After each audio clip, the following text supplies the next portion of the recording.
우리 말씀 대하기 전에 잠시 기도하겠습니다. 살아계셔서 역사하시는 하나님 아버지, 은혜를 감사합니다. 이 자리, 이 순간, 이 환경 하나님 허락하여 주시어서 주 백성들 올라와 마음을 열고 말씀을 받으려고 합니다.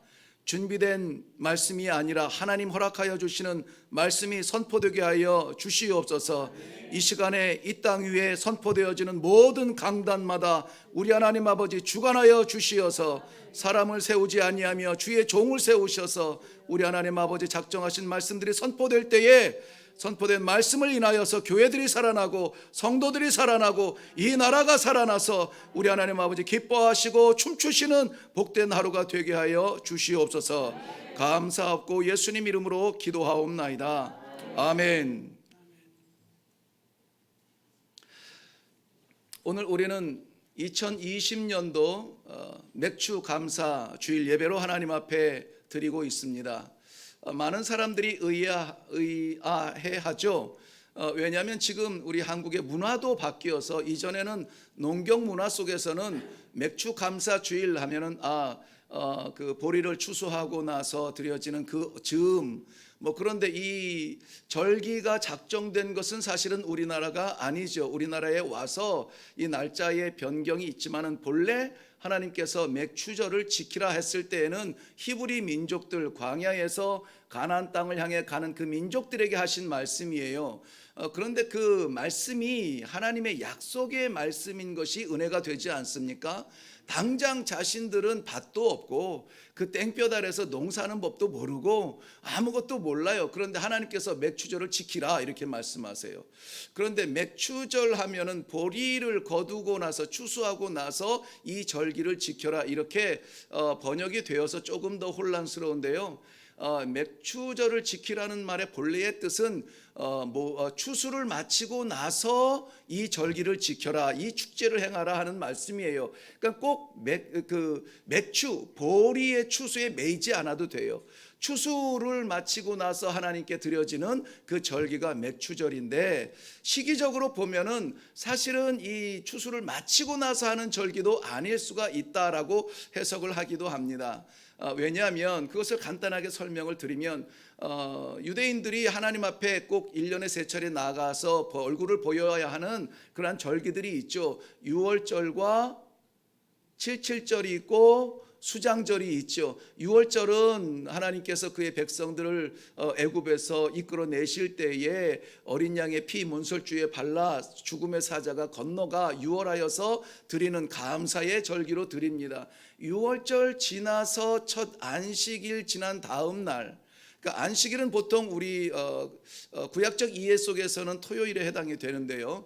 안식일 지난 첫날 드리는 것이 초실절이에요. 왜 그날이 초실절이냐면은 6월절을 지나고 안식일을 지나고 다음 날부터 하나님께서 허락하여 주신 곡식을 추수하기 시작해요. 그런데 이 절기에 이 즈음에 추수하기 시작하는 것은 무엇이냐면은 보리와 밀이거든요. 보리와 밀을 추수하던 중에 보리가 조금 먼저 익는다고 합니다. 같이 심더라도 밀이 약 20일 전후로 해서 늦게 열매를 맺힌다고 합니다. 그래서 밀과 보리를 같이 심을지라도 먼저 거두는 것은 보리예요. 그래서 안식일 다음 첫날 될 때에 첫 곡식으로 잘라서 하나님 앞에, 하나님 이제 이 모든 들의 곡식을 익어서 추수하게 하시니 감사합니다 하고 첫 곡식을 드리는 이것이 초실절인 거예요. 그렇다면 자연스럽게 초실절에 드려지는 곡물은 뭘까요? 보리가 되겠죠. 예, 그리고 나서 7주 동안에 일주일이 7일이니까는 7, 7이 49, 이 49일 동안 이 밭에 나아가서 허락하신 무르익은 모든 곡식을 다 추수하게 됩니다. 거기에는 밀도 포함이 돼서 보리도 추수가 되겠죠. 그리고 이 49일 7주가 지난 다음 날 50일째 되는 날 하나님 앞에 나아가서 이 절기 추수를 마치고 절기를 지키는 것이 7.7절이에요. 이것이 이 전반기에 드려지는 것이라면은 후반기에는 우리 한국으로 치면은 이 봄과 여름에 거둘 수 있는 곡식들이죠. 가을에, 우리 한국의 가을에 보면은 이스라엘 그 문화 속에서는, 그 농경 문화 속에서는 마지막 추수를 하게 되는데요. 마지막 모든 거둘 수 있는 추수를 다 마치고 나면은 그 이후에는 이제 건기가 와서 뭐 농사를 지을 수가 없습니다. 마지막 추수를 다 하고 나서 야, 이것이 올해 우리 하나님께서 우리들에게 허락하신 축복이요 선물이요 은혜입니다 하고 이것들을 보관해야 되잖아요. 그래서 보관하기 위하여서 저장고에, 창고에 다 곡식들을 넣습니다. 추수한 곡식들을 저장한다. 그래서 수장절을 보냅니다. 수장절을 보내고 그 축제의 수장절을 들러 온 식구가 다 나가서 천막을 치고, 뭐 요즘은 천막 치겠지만은 요즘도 뭐 이 근본적인 유대인들은 천막이 아니라 굳이 이 나무 잎사귀를 얽혀서 텐트를 만든다고 합니다만은 7일 동안 광야에서 머물면서 하나님께서 이스라엘 백성들, 우리의 선조들을 애굽에서 건져내 주시고 40년 광야 가운데 어떻게 인도해 주셨는지 알아? 우리가 파지 않은 그러한 물을 마셨고 우리가 심지 않은 만나를 먹었단다. 그래서 우리 자손들에게 계속 전수되도록 지키는 것이 이 초막절이에요. 초막절. 그러므로 이 중요한 절기마다 이 보리를 하나님 앞에 드리게 되는데 그 가운데 오늘 우리가 맥주 감사 주일로 보내게 됩니다. 6월절 지나고 나서 첫 번째 곡식을 잘랐다고 해서 순서적으로 읽는 것은 아니라고 했습니다. 이 본문은 이미 내용은 이미 설교한 바 있어서 자세하게 하지는 않지만 6월절 지나서 안식일 다음 날 초실절로 첫 곡식을 드렸던 그것이 신약에 와서 어떻게 이루어지냐면은 6월절을 지키고 안식일 다음 날 첫날이 뭐냐면 지금 우리가 드리는 이 주일이에요. 주일. 그 주일에 무슨 일이 일어났죠? 예수님의 부활이 일어났죠. 그래서 예수님의 부활을 첫 열매다 그렇게 말씀하세요. 부활의 첫 열매로 예수님이 스타트를 하신 거예요. 그렇다면 그 밭에 있는, 그 영역에 있는 예수 그리스도를 믿고 따르는 그 모든 밭에 있는 모든 곡물들이 다 어떻게 된다고요? 부활할 것이라 하는 거예요. 그렇게 하나님께서 부활의 첫 열매로 예수님을 일으켜 세우시고 7주가 지나서 50일째 되는 날 보니까 애굽에서 6월절 지키고 출애굽한 이후로 49일이 지난 다음 날 하나님께서 시내산에서 이스라엘 백성들 지키면 살고 지키지 않으면 죽을 율법을 주셨습니다. 그것이 뭡니까? 십계명이죠. 그래서 이 77절 지난 다음 날 하나님께서 십계명을 이스라엘 백성들에게 주셨는데 이것은 이 이스라엘 백성들을 통제하기 위해서 주신 것이 아니라 살리게 하는 법이에요. 살게 하시는 법을 주셨습니다. 이 말씀 지키면 살고 지키지 않으면 죽는다는 질서를 세우셨는데 이것이 신약에 들어와서 어떻게 변화가 됩니까? 7주가 지난 다음 오순절에 성령의 역사가 나타나고 성령의 충만함이 나타남으로 말미암아 우리 성도의 능력으로 사는 것이 아니라 개성으로 사는 것이 아니라 우리의 준비된 것으로 사는 것이 아니라 성령께서 말씀하게 하신 것을 말하고 성령께서 감동 주시는 것을 따르며 성령께서 인도하여 주시는 길을 걷는 자는 살게 된다라고 하는 새로운 오순절의 역사를 우리들에게 일으켜 주시는 것입니다.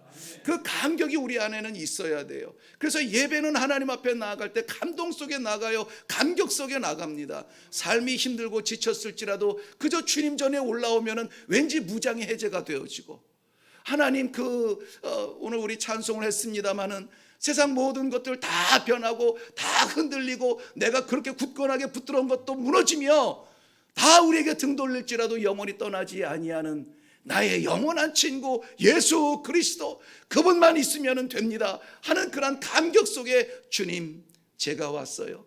주님 내가 여기 와 있습니다. 우리 하나님 앞에 우리 주님의 이름을 의지하여서 드리는 그 아름다운 삶의 몸부림 이것이 우리의 예배인 것입니다.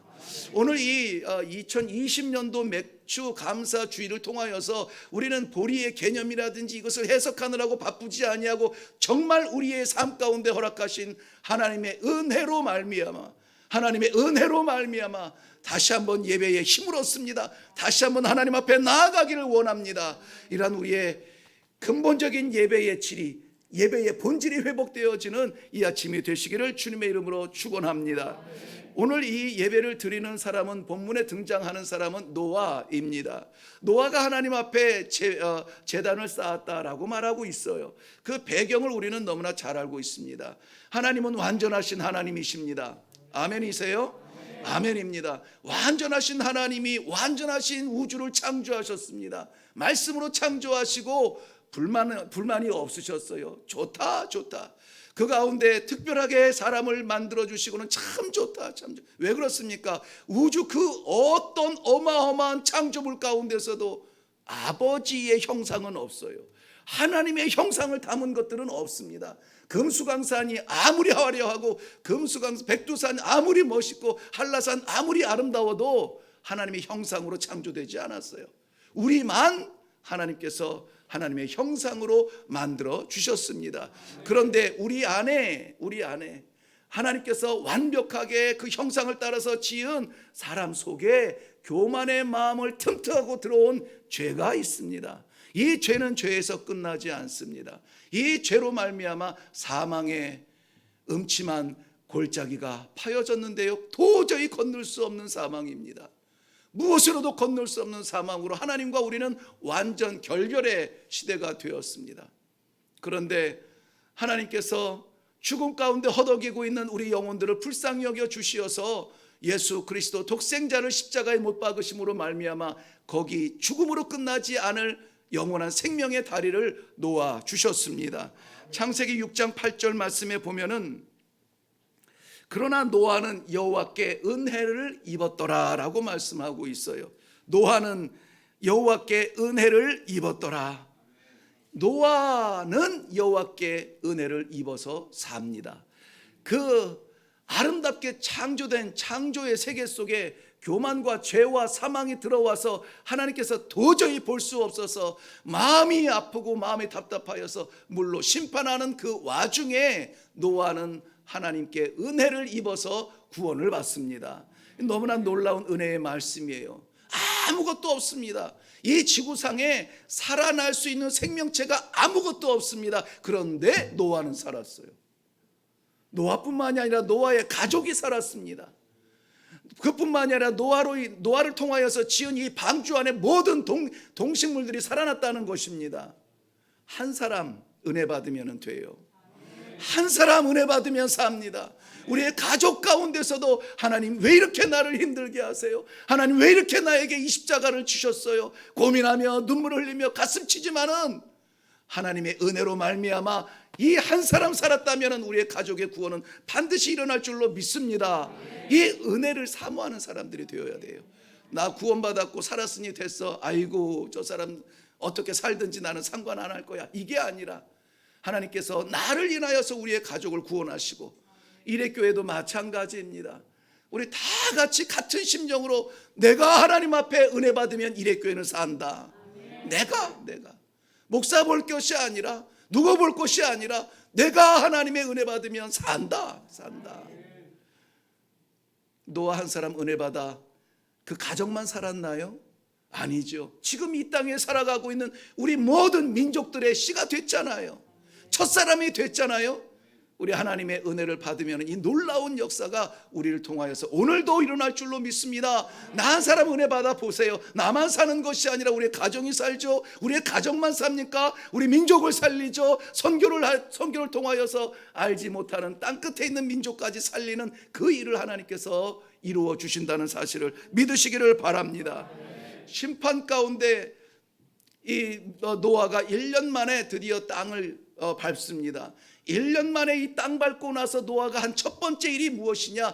야, 이제 아무것도 없네. 그 화려했던 거 다 어디 갔어? 그 멋있는 성 다 어디 갔어? 그 많은 집 다 어디 갔어? 그 잘생긴 사람들 다 어디 갔어? 그거 생각하지 않았어요. 이제 우리 내렸으니까 어떻게 살지 고민하지 않았어요. 첫 번째 한 것은 무엇이냐?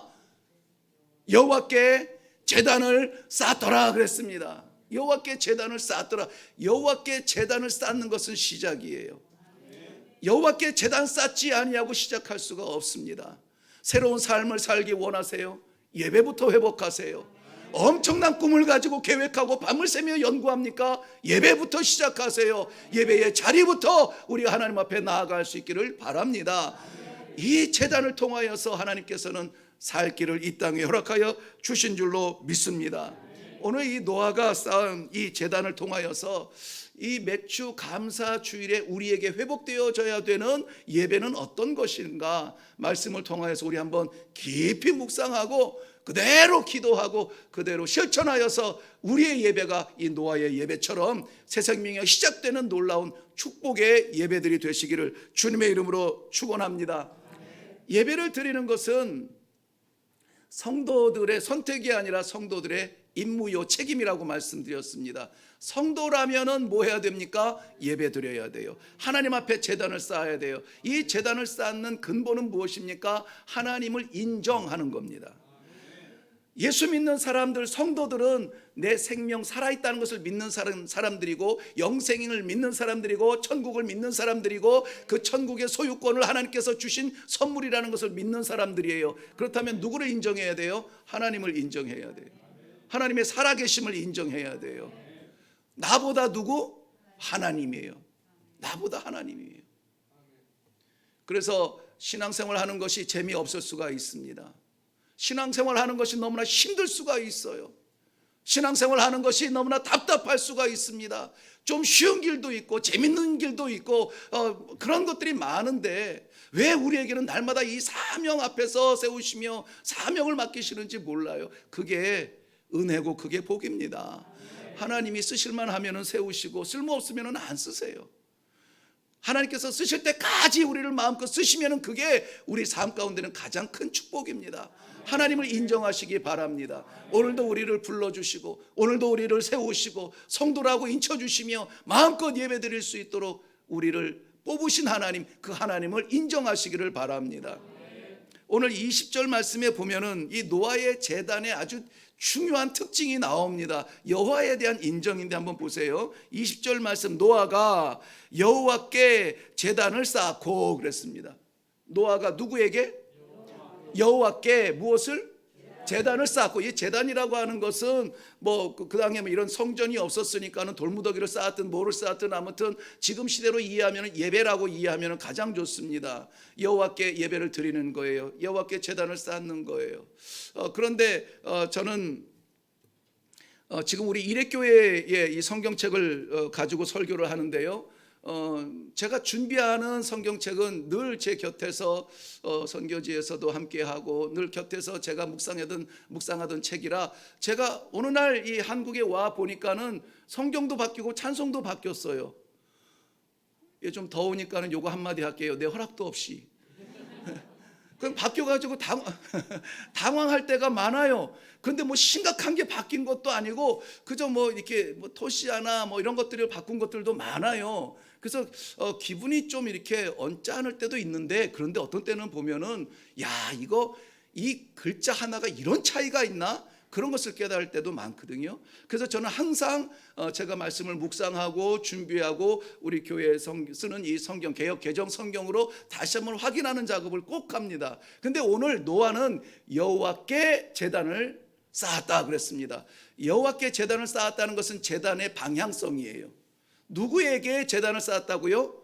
여호와께. 우상을 향하여서, 무엇을 위해서, 꿈을 위해서, 야망을 위해서, 나를 위해서, 그게 아니에요. 여호와께 제단을 쌓았다는 방향성이 분명해져요. 그런데 이 번역되기 전에 성경에는 뭐라고 되어 있냐면은 노아가 여호와를 위하여 단을 쌓더니 그랬습니다.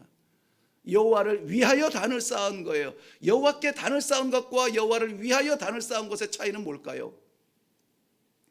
여호와께 단을 쌓았다는 것은 말씀드린 것처럼 방향성입니다. 우리가 누구를 향하여서 나아가는지에 대한 방향성이에요. 그런데 여호와를 위하여 단을 쌓았다, 이것은 우리 예배의 본질이에요. 이것을 잊어버리기가 쉽습니다. 이것이 오염되기가 쉬워요. 우리는 어떻게 생각이 되어지냐면은 예배를 드린다고 합니다. 그렇죠? 예배를 드리러 올라와도 예배의 주체가 누가 됩니까? 내가 되죠. 내가 돼요. 내가 좋아하는 찬양이 나오면은 오늘 찬양 너무 좋아. 어쩜 그렇게 장로님 기도하는 조목조목 내 마음에 딱 맞게 그렇게 기도하냐? 은혜가 됐어요. 장로님 감사해요. 말씀도 내가 참 좋아하는 구절에, 좋아하는 본문에, 좋아하는 말씀이 나오면은 뭐 은혜가 된 거예요. 누가 주체예요? 내가. 그래서 예배를 드리면 내가 뭔가를 받아야 되는 줄로 알아요. 그런데 제가 그래서 이 번역 성경도 귀하지만 그 전에 성경에서 나는 마음껏 은혜를 받았거든요. 세상에 우리가 여호와를 위하여 뭔가를 할 수 있다니, 나 같은 것이 여호와의 영광을 위해서 뭔가라도 할 수 있다니, 이게 바로 은혜였습니다. 내가 받는 은혜가 아니라 내가 드릴 수 있는 은혜가 너무나 감사했어요. 그래서 첫 번째로 이거 성도들하고 나눠야 되겠다. 여호와를 위하여 예배하는, 여호와를 위하여 제단을 쌓는 그런 예배 좀 드려보자. 나 안 맞아도 돼, 나 기분 나빠도 돼, 나 더워도 돼, 나 마음에 안 들어도 돼. 그러나 이 예배가 여호와께서 받으시는 그러한 예배라면 나는 기꺼이 내 자신을 드릴 거야. 이러한 신앙이 성도의 신앙이에요. 사랑하는 성도 여러분, 우리가 못 받는다고 해서 손해보는 예배가 아니에요. 나 받아봤자 요거밖에 더 채우겠습니까? 그런데 여호와를 위하여 드려지는 예배라면 하나님 나라가, 하나님의 나라가 채워지는 예배라니, 이건 얼마나 축복이며 얼마나 감사합니까? 하나님을 채울 수 있습니다. 하나님의 기쁨을 채울 수가 있어요. 우리의 예배를 통하여서요. 사람 중심의 예배가 되어서는 안 됩니다. 여호와 중심의 예배가 되어야 될 줄로 믿습니다. 내가 뭔가를 받아서 행복한 예배가 아니라 내가 무엇이라도 하나님을 위하여서 드릴 수 있다면 그것이 행복한 예배가 되어져야 돼요. 은혜의 가치가 바뀌기를 바랍니다. 이것이 감당할 수 없는 놀라운 은혜가 되기까지 우리는 훈련받고 또 훈련받아야 됩니다. 우리에게는 드릴 수 있는 은혜가 있습니다. 이거 이 시대에 살아가는 성도들에게 놀라운 축복입니다. 한번 자신을 생각해 보세요. 한번 자신을 돌아보세요. 받느라고 너무나 바쁘지 않습니까? 안 준 것에 대해서 너무나 불쾌하지 않습니까? 그러나 오늘의 예배는 여호와를 위하여 드리는 예배. 우리 지난 6개월 동안 하나님께서 베푸신 은혜를 생각하며 감사로 나아가자고 했습니다. 그런데 한번 생각해 보세요. 지난 1월부터 6월 마지막 날까지 하나님께서 우리에게 주신 은혜를 사모하면서 세어보았지만 우리가 여호와를 위하여서 드린 것은 얼마나 있는가를 한 번쯤 생각해 볼 수 있는 은혜의 시간이 되기를 바랍니다. 우리에게 100가지를 채워서 감사합니다. 그러나 한 가지만 드려도 영광 아니겠어요? 100날 받는다고만 하지 아니하고, 아버지 나 아무것도 할 수 없는데요, 아버지 내가 이렇게 늙었는데요, 아버지 내가 이렇게 아무것도 없는 빈손인데요, 무엇 할 수 있겠어요? 아버지께 좀 물어보고 나아가자고요. 아버지를 위해서 고민해 보자고요. 아버지를 위하여서 힘써 보자고요. 아버지를 위해서. 예배뿐만이 아니라 삶의 기준도 우리 중심이 아니라 우리에게 삶을 허락하신 하나님 중심으로 한 번쯤 살아봐야 되겠습니다. 노아의 제단은 분명히 여호와를 위하여 드리는 제단이었습니다. 오늘도 우리 아무 은혜 못 받아도 돼요. 아무 기대 채워지지 않아도 돼요. 와서 힘만 쓰고 성가대처럼 일찍 오고 찬양대처럼 일찍 와서 연습 그렇게 하고 막 있는 거 다 쏟았는데 이게 뭐야? 그래도 돼요. 뭐만 되면 아버지께 드려졌으면, 하나님 받으셨으면 그거면 됐습니다. 아버지, 나야 뭐 부서져도 나야 뭐 깨져도 우리 하나님 받으셨으면 됐습니다. 그러한 멋있는 영적 고민이 일어나는 이 아침이 되기를 바랍니다. 히브리서 11장 6절 말씀에 보면은 놀라운 말씀으로 저희들에게 경고해 주시는데요, 믿음이 없이는 하나님을 기쁘시게 할 수 없다라고 말하고 있어요. 어떤 믿음이래요? 하나님을 기쁘시게 하는 믿음이에요. 어떤 믿음입니까? 하나님이 나를 바라보실 때 기뻐하시는 믿음이에요. 왜 그렇습니까? 살아났으니까요. 내가 죽음 가운데, 내가 죄 가운데, 내가 여전히 내 삶 가운데 허덕이는 그러한 가운데 있지 아니하고 나를 바라보니 됐어, 저놈이 살았네, 저놈이 살았네. 죽은 것 같아서 내다 버려야 될 것 같은 그 갓난쟁이를 마지막 순간까지 포기 못하고 끌어안고 엄마 품에서 죽어져가는 아이, 차가워지는 아이, 포기하지 않고 밤새 끌어안고 있다가 아이가 어느 순간 숨통이 트여지고 약하지만 새근 숨을 쉬는 것만 봐도 그 어미의 심정이 어떻겠어요? 살았다 살았다 할 거 아니에요? 살았다 살았다, 이놈 살았다, 이놈. 온 집안 식구들 다 깨우면서 이놈 살았다고 자랑하지 않겠어요? 우리 하나님께서 기뻐하시는 그 삶은 우리가 살아난 신앙이에요. 죽어 있지 않습니다. 눌려 있지 않아요. 쫓겨다니지 않습니다. 세상 질서에 우리가 헤매이지 않습니다. 하나님 바라보고 하나님 기쁨을 위하여서 기꺼이 드릴 수 있는 그러한 삶을 고민하는 신앙, 그러한 신앙을 우리 하나님께서 받으시는 줄로 믿습니다. 한동안 교회가 힘을 얻었습니다. 그런데 그 얻은 힘을 가지고 사람 눈에 좋아라, 사람들 영광 채워라, 사람들 그 힘, 권력 붙들어라, 이거 하느라고 교회가 전력을 다할 때가 있었습니다. 교회가 사람들이 많아지고 재산이 많아지니까요, 풍성해지고 할 일이 많아지는 것이 아니라 교회가 교만해지고 타락했습니다. 그것이 중세교회입니다. 로만 가톨릭의 그러한 형식적이고 외형적이고 인간 중심이고 사람들 맞추는 그러한 신앙을 보다 못해서 이 종교 개혁의 기치를 들고 일어난 사람들이 외치는 그 소리들이 있었습니다. 그 중에 하나가 뭐냐면은 솔라 피데예요. 오직 믿음으로예요. 오직 믿음으로. 우리가 뭘 하고 무슨 계급장을 달고 구원받는 것이 아니라 오직 의인은 믿음으로 말미암아 살리라 그랬습니다. 하나님을 기쁘시게 하는 것이 뭐라고요? 성도가 살아나는 것이라 그랬어요. 성도가 살아나는 것은 무엇으로 살아납니까? 세월로 살아나는 것이 아니에요. 믿음이 있어야 살아나요. 믿음이. 그러므로 이 자리에 이 자리나 그 자리나 저 자리나 중요한 게 뭐예요? 믿음이 있느냐 하는 거예요. 여호와를 위하여서 제단을 쌓는다고요? 그 근본이 뭡니까? 그 물질이 뭡니까? 그 뿌리가 뭡니까? 믿음으로 하나님을 인정하는 겁니다. 하나님 아니면 죽어요, 하나님이면 삽니다라고 하는 이 믿음의 고백을 하나님께서 받으시는 것입니다. 오늘 보세요. 이 본문 말씀에 보면은 노아가 하나님 앞에 이 제물을 드릴 때에 20절 말씀, 모든 정결한 짐승과 모든 정결한 새 중에서 제물을 취하여 번제로 제단을 드렸더니 그랬습니다. 뭐 여유 있는 것 남은 것 가지고 이렇게 드린 것이 아니었습니다. 물론 그 방주 안에 각종 동물 식물들을 넣었다고 하니까는 많겠죠. 그런데 그 배 안에 많은 거지 지구촌으로 생각을 해보세요. 얼마 되지 않습니다. 그저 정결한 것이라면 7쌍, 쌍으로 치면 14마리입니다. 그렇지 않은 것들은 그저 2쌍, 마리로 치면 4마리예요. 그런데 정결한 것들 중에서 구별하여서 하나님 앞에 드리는 거예요. 어디나 가서 잡을 수 있는 것 가지고 드리는 것이 아니에요. 그 땅을 새로 시작해야 되는 새로운 역사에 하나님이 남겨놓으신 유일한 것, 그것 가지고 하나님 앞에 나아가 제단을 쌓아요. 최근에 몇 번 반복되지 않습니까? 우리 남은 것 가지고 하나님 앞에 일을 한다고 하면 안 됩니다. 남은 것 가지고 하나님 앞에 드린다고 생각하면 안 돼요. 가장 소중한 것을 하나님 앞에 드려야 돼요. 그것이 하나님을 인정하는 것이고. 왜요? 위대하신 분에게 위대한 것을 드리는 심령이 우리 인지상정 아니겠어요? 신앙도 마찬가지입니다. 살아계신 천지를 주신 하나님 아버지 앞에 드리는데, 그것도 내 속까지 다 꿰뚫어 보시는 하나님 앞에 드리는데 남은 것 가지고 나아가려는 심령이 제대로 된 예배를 드리겠느냐 하는 것입니다. 존 칼빈이라고 하는 그 종교 개혁가 중에 한 명인데, 그분은 그런 얘기를 했습니다. 아무리 화려한 것을 드릴지라도 그러한 모습으로 채워지는, 믿음 없이 드려지는 모든 종교적 행위,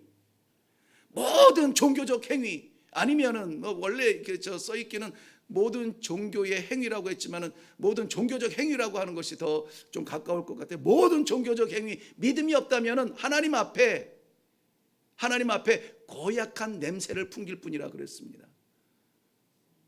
많은 것으로 흉내는 낼 수가 있습니다.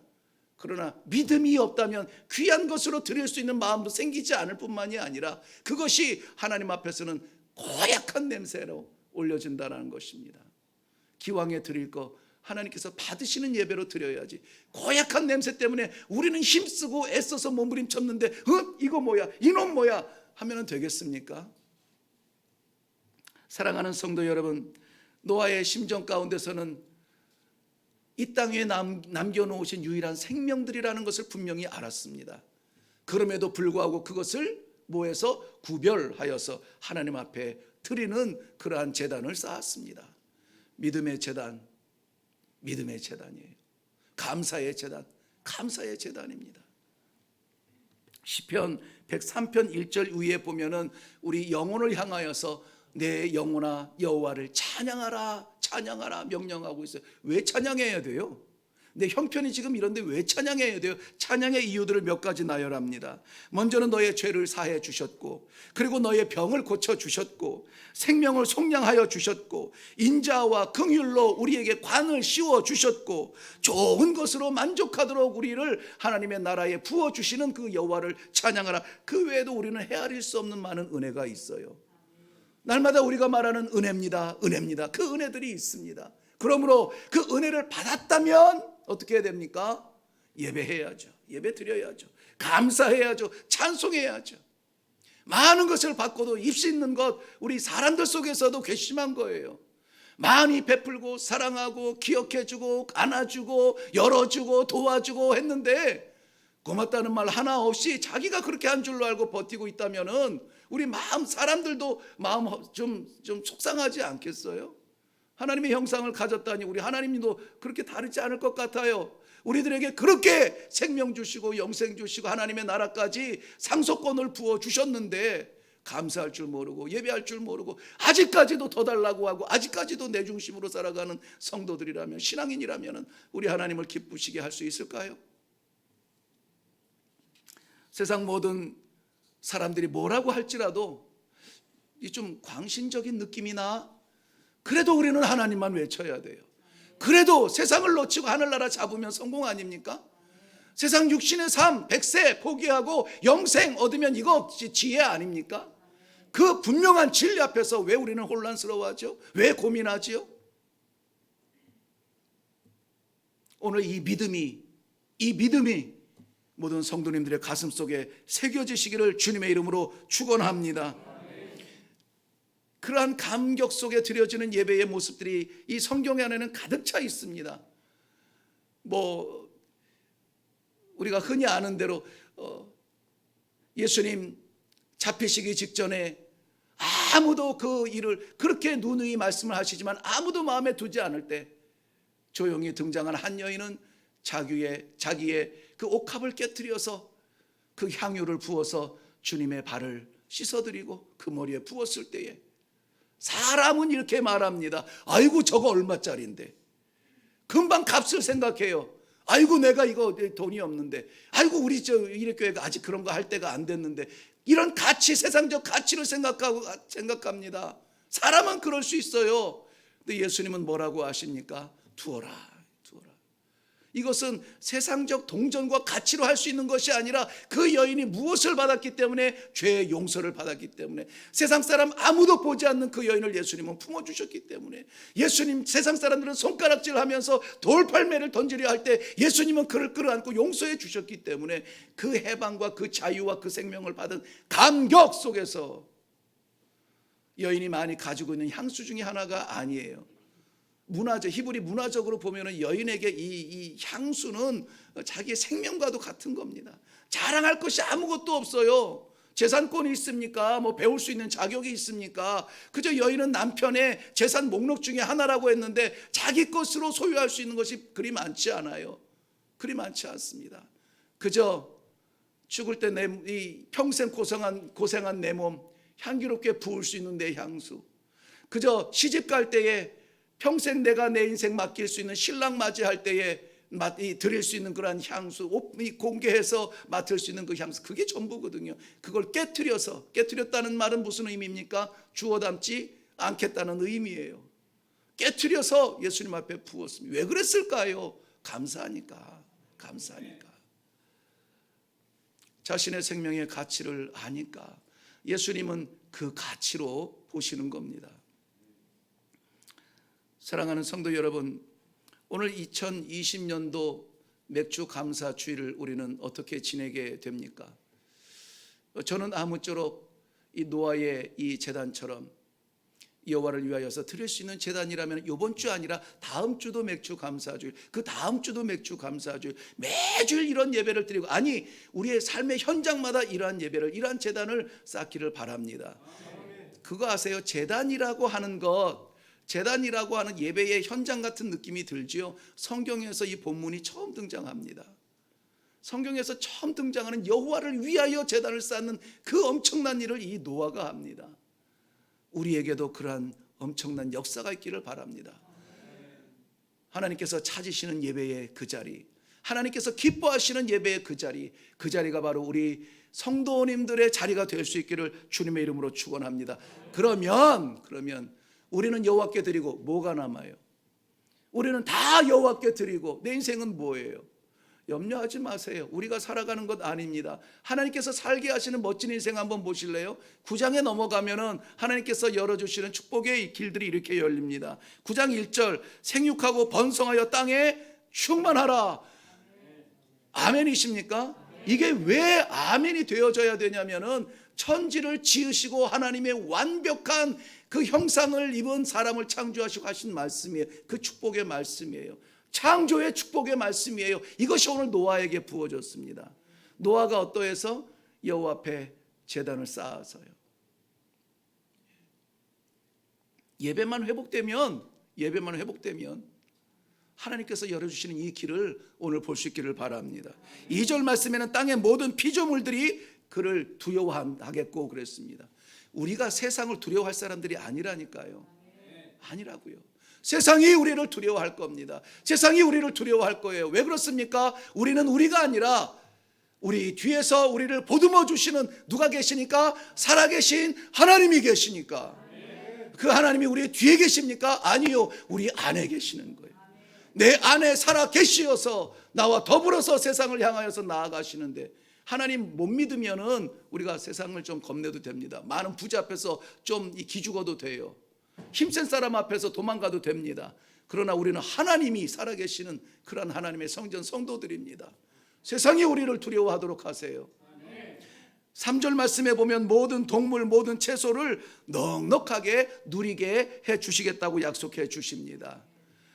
지금 당장 손에 쥔 것이 없어도 너무 그렇게 다 빈 주먹처럼 땅바닥 치면은 안 됩니다. 그래도 여전히 우리는 뭔가 있더라고요. 진짜 막 아무것도 없다고 이렇게 막 하소연을 하는데 가만 들어보면은 나보다 나아.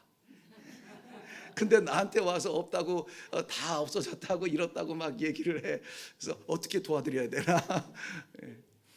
우리보다 못한 형편들 가운데서도 믿음으로 살려고 애쓰는 사람들이 많이 있습니다. 사랑하는 성도 여러분, 내 손에 쥔 것 계산하지 마시고 내 가슴에 있는 하나님을 바라보시며 예배만 회복돼 보세요. 예배만 회복돼 보세요. 그러면 하나님의 새로운 놀라운 창조의 세계가 우리를 통하여서 이 땅 위에 실현될 줄로 확실히 믿습니다. 2020년 맥주 감사 주일은 이 놀라운 예배의 회복이 시작되는 그런 날이 되시기를 주님의 이름으로 축원합니다. 기도하겠습니다.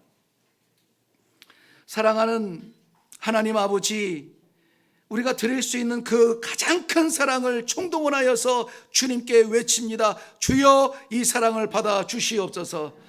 지나온 삶이 어렵고 힘들었다면 우리 하나님의 은혜는 그것보다 커서, 그렇기 때문에 오늘 우리가 이 자리에 있어 예배를 드리는 것입니다. 아버지, 우리의 예배를 받아 주시옵소서. 우리 모든 사는 날 동안 여호와를 향하여 여호와를 위하여 우리가 드려지는 제단, 그러한 예배의 삶이 다 되도록, 그래서 풍성함을 마음껏 누리는 하나님의 백성들이 되도록 축복하여 주시옵소서. 감사드리옵고 예수님의 이름으로 기도하옵나이다. 아멘.